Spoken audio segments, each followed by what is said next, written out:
Buenas tardes, licenciado. Mi nombre es María José Calderón Pérez, con número de carnet 3150-235200, perteneciente al curso de oratoria forense.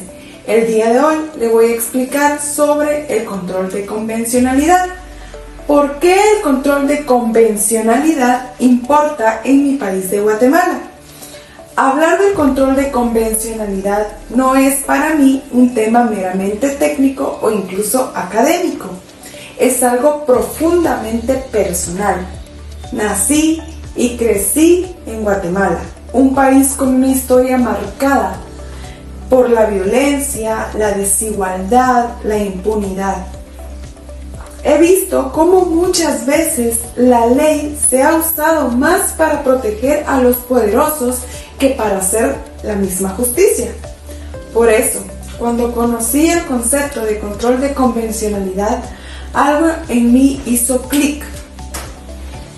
Este principio, determinado y desarrollado por la Corte Interamericana de Derechos Humanos, dice que los jueces no deben limitarse a aplicar la ley nacional como está escrita, sino que deben interpretarla y, si es necesario, dejar de aplicarla.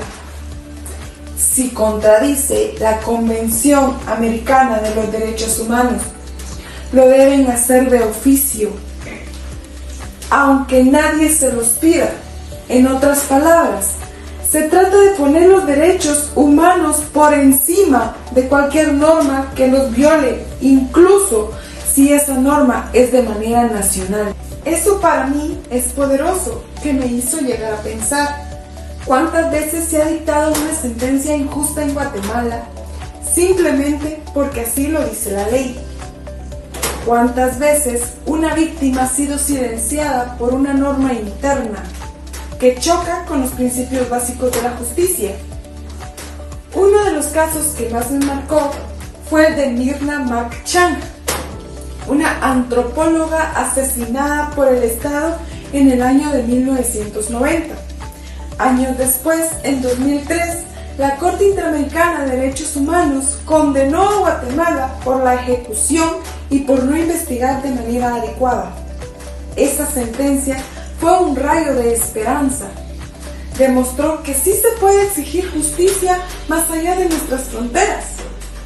Cuando dentro del país se cierra la puerta, la Corte dijo claramente que Guatemala tenía que garantizar justicia, de acuerdo con la Convención.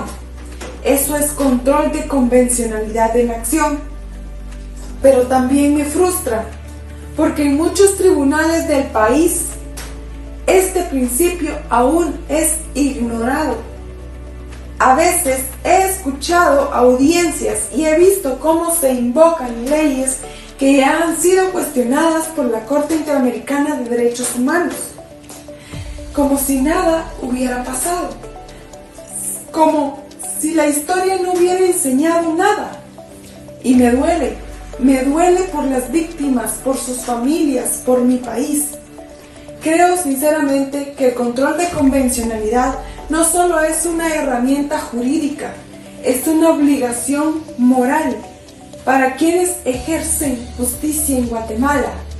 ¿Por qué no se trata de hacer lo mismo que dice el Código Penal o Civil, sino de proteger los más importantes, la dignidad humana? Entiendo que no es fácil. La formación judicial en Guatemala sigue siendo muy débil en derechos humanos y hay miedo, opresión política, incluso amenazas. Pero también creo que quien decide ser juez, fiscal o defensor pública asume una responsabilidad que va más allá del escritorio o del mismo expediente.